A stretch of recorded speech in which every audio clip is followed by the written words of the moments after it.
If you like our content, please like, subscribe, and click the notification bell to get alerts when we introduce new videos. In this video, I'll demonstrate how to configure a captive portal with a host approval wireless LAN using the RUCKUS Cloud dashboard. A host approval captive portal wireless LAN allows users to register their details in the portal, including their host email. A host must then approve the guest request to provide the temporary network credentials to the guest user, who can then log on to the network. So from the RUCKUS Cloud dashboard, to add the network, I could click on Networks here, or I could click on Networks up here. So I'm going to click on Add a Network. So I'm going to give the network a name, and I'm going to call it Foundry WLAN, and that'll stand for Host Approval. And I can give a description. I can call it a host approved WLAN, and now I select the network type. So I'm going to select captive portal, then I'm going to click next, and now I'm going to select host approval. And if you notice here, it says users register their details in the portal, including their host email. The host needs to approve the request. So then I'll select next. This takes me to the host settings. So the first thing is the host domains.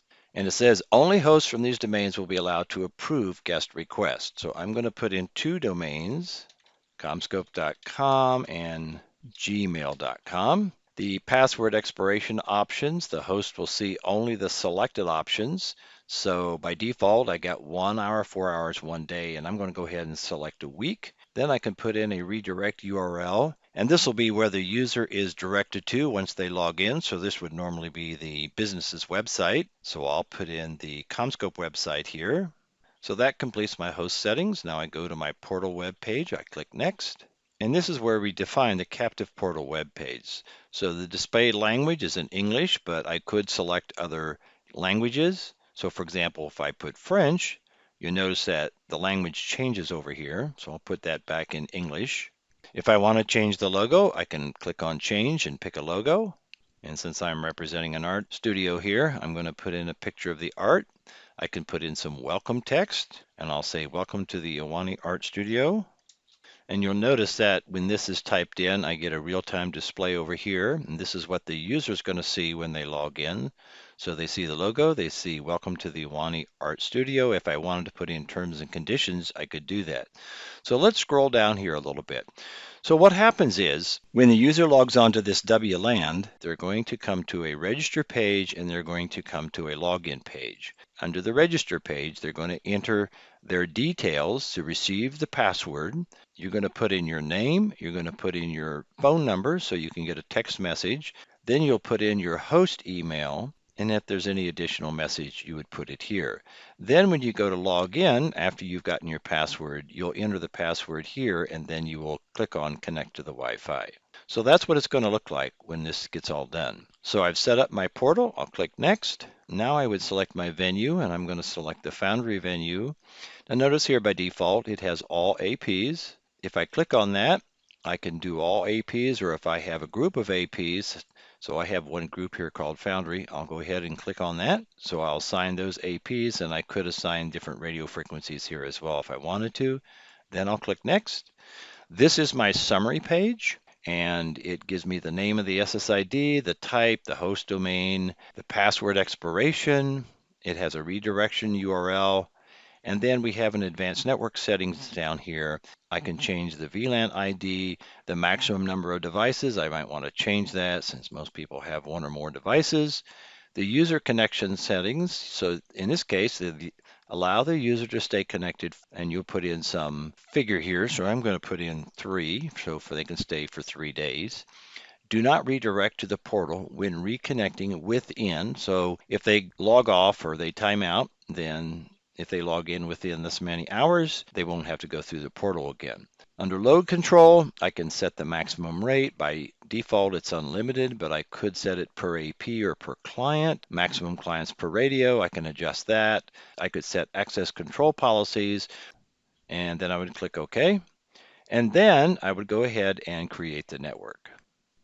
And you'll get a message saying adding network and the name of the network, and then it'll say that it was added successfully.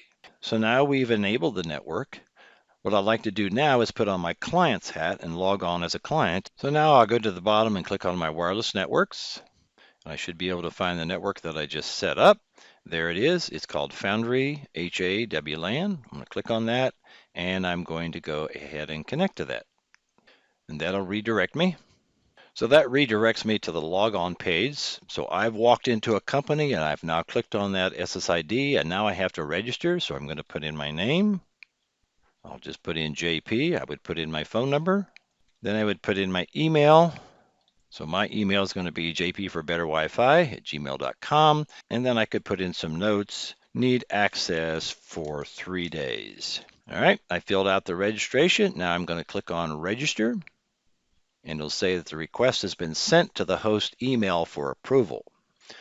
So now I'm going to go to the Gmail account as the host. And if I click on the email that I got, it says approve guest request to connect to Wi-Fi network.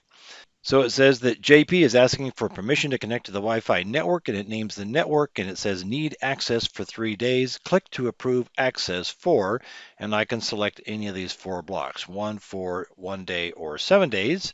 So I'm going to go ahead and click on 7 days. And it says, thanks, a password was sent. We just heard the password come in on my phone. As the guest, I would go ahead and log in, and I would put in the password that was sent to me. I enter that password in, and then I click on Connect to Wi-Fi. And it says you can now access our Wi-Fi network and enjoy. So you'll notice it takes me directly to the CommScope.com URL. That was the redirection URL that I put in. Everything is up and running. So in summary, as a network admin, I set up a captive portal, host approval WLAN. The user then logged in and registered.